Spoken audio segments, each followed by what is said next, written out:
Halo semuanya, perkenalkan nama saya Marcelino dari kelas 11.1. Pada kesempatan kali ini, saya akan menjelaskan tentang perebutan hegemoni dan juga pemerintahan kolonial barat. Nah, tapi sebelum kita masuk lebih dalam ke materinya, kita harus tahu dulu nih, apa sih maksud dari kalimat-kalimat tadi? Dan juga ada pepatah mengatakan bahwa rasa ingin tahu adalah bahan bakar untuk penemuan, penyelidikan, dan pembelajaran. Maka dari itu, kita akan mencari tahu apa aja sih arti dari kata-kata tersebut dan juga siapa aja sih pihak yang terlibat. Oke, kita bahas satu persatu dulu ya. Yang pertama adalah perebutan hegemoni. Gampangnya, kalian pikirin aja kalau semisalnya di suatu taman ada sekelompok anak-anak lagi bermain. Tapi mereka semua pengen banget jadi pemimpin. Karena mereka pengen milih apa yang mau mereka mainin. Makanya mereka rela untuk bersaing demi mendapatkan posisi yang biasa kita sebut sebagai pemimpin. Jadi bisa kita ambil pengertian kalau perebutan hegemoni adalah proses atau keadaan di mana suatu pihak saling bersaing untuk mendapat dominasi atau pengaruh dari pihak lain. Negara-negara yang pernah melakukan ini di Indonesia juga banyak, tapi kita ambil beberapa aja, yaitu Inggris, Belanda, Portugis, dan juga Spanyol. Tapi hanya Belanda dan Inggris lah yang benar-benar menjajah Indonesia yang terkenal sampai sekarang. Kenapa Portugis dan Spanyol nggak masuk? Karena Portugis dan Spanyol cuma ngejajah satu daerah saja, bukan satu Indonesia. Contohnya Malaka. Awal mulanya perebutan hegemoni itu dimulai waktu bangsa Portugis menjajah Indonesia, tepatnya di Malaka pada tahun 1511. Kalian pasti bertanya-tanya, kenapa sih bangsa Portugis punya effort yang gede banget buat ngejajah Indonesia? Jawabannya adalah ketamakan. Iya, sesimpel ketamakan, mereka pengen banget yang namanya nguasain jalur perairan di Asia dan juga menguasai rempah-rempah di Indonesia. Tepatnya di Pulau Maluku, karena Pulau Maluku bisa juga kita sebut sebagai Pulau Rempah, karena Maluku sangat kaya akan rempah-rempah. Tapi masyarakat juga punya titik kesabaran mereka masing-masing.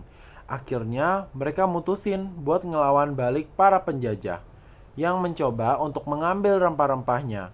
Contohnya Pangeran Patimura yang melawan Belanda di Maluku, lalu ada juga Pangeran Hasanuddin yang melawan VOC, lalu juga ada Pangeran Diponegoro yang memimpin perlawanan di Pulau Jawa.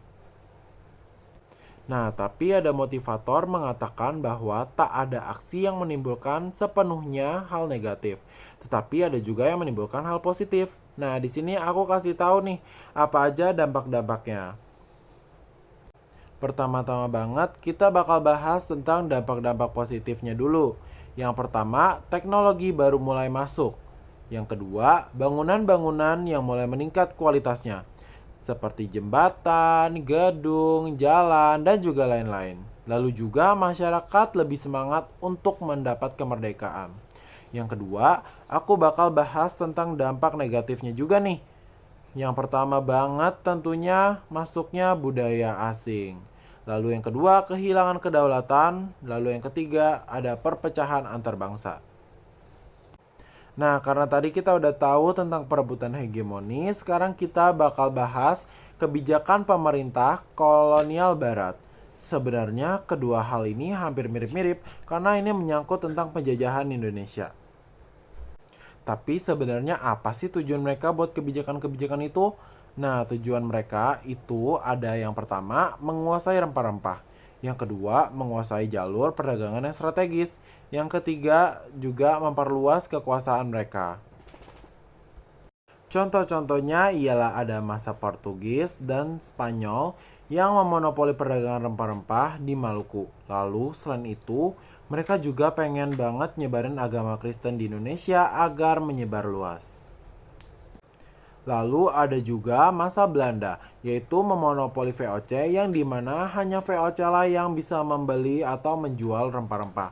Lalu juga ada culture still seal yang dimana masyarakat yang dijajah dipaksa untuk menanam tanaman-tanaman ekspor seperti kopi, tebu, dan lain-lain. Lalu pada masa Inggris mulai ada namanya land rent system atau bisa dibilang sistem sewa tanah di mana rakyat harus membayar pajak tanah. Lalu pada masa Inggris juga History of Java juga dicatat. Nah, kebijakan pemerintahan barat ini tentunya menyebar kemana-mana, yang juga contohnya di Jawa, Maluku, dan lain-lain. Tapi tentunya di sini ada dampak negatif dan positifnya juga loh.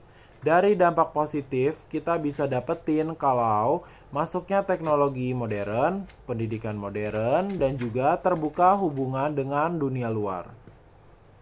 Lalu juga ada dampak negatifnya, yaitu eksploitasi sumber daya, penderitaan sosial, dan juga perpecahan bangsa dan lain-lain. Tapi kenapa ya bangsa Belanda lebih lama menjajah Indonesia daripada bangsa-bangsa lain? Itu karena hubungan atau koneksi bangsa Belanda yang kuat dan juga pemerintah barat saat itu adalah orang yang sangat berkuasa sehingga mudah untuk mereka untuk memanipulasi bangsa yang dijajahnya. Tapi kan dulu saat penjajahan katanya pendidikan susah banget. Karena dulu cuman boleh kaum elit yang belajar. Bener banget, dulu hanya kaum-kaum seperti pejabat. Atau biasa kita sebut kaum elit yang bisa menempuh pendidikan. Namun semenjak adanya hal itu, beberapa masyarakat tidak setuju. Karena pendidikan juga penting bagi siapapun. Makanya banyak masyarakat pribumi yang mulai sekolah untuk menempuh pendidikan. Tapi aku dengar-dengar katanya Republik Batavia juga ada kaitannya dengan kebijakan kolonial Barat. Kita awali dulu ya, apa itu Republik Batavia?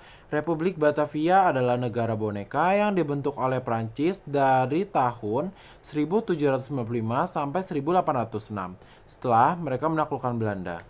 Negara ini menggantikan Republik Belanda atau Republik Tujuh Provinsi yang Bersatu karena Belanda saat itu dikuasai Prancis, maka wilayah jajahannya termasuk Indonesia otomatis juga dipengaruhi oleh kebijakan Prancis. Pemerintahan kolonial di Hindia Belanda tetap berjalan, tapi mengikuti sistem dan kepentingan baru dari Prancis. Ketika Belanda berada di bawah pengaruh Prancis, kebijakan kolonial di Indonesia juga mengalami perubahan. Sistem administrasi salah satunya, pemerintah di Hindia Belanda mulai diarahkan agar lebih efisien. Pengaruh sentralisasi kekuasaan mulai tampak meniru sistem Prancis. Lalu ada reformasi VOC. VOC sudah bangkrut pada tahun 1799. Lalu kekuasaannya diambil alih langsung oleh pemerintah Belanda, Republik Batavia, kemudian jadi kerajaan Belanda. Aset dan utang VOC disita oleh negara. Lalu juga ada eksploitasi ekonomi. Fokus utama tetap mengambil keuntungan dari koloni, terutama rempah-rempah dan hasil bumi. Namun, mulai muncul pemikiran modern dalam pengelolaan tanah dan pajak. Lalu juga ada militerisasi koloni.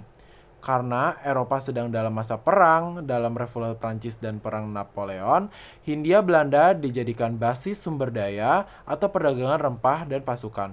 Belanda memperkuat benteng angkatan laut dan pertahanan di Batavia untuk menghadapi Inggris.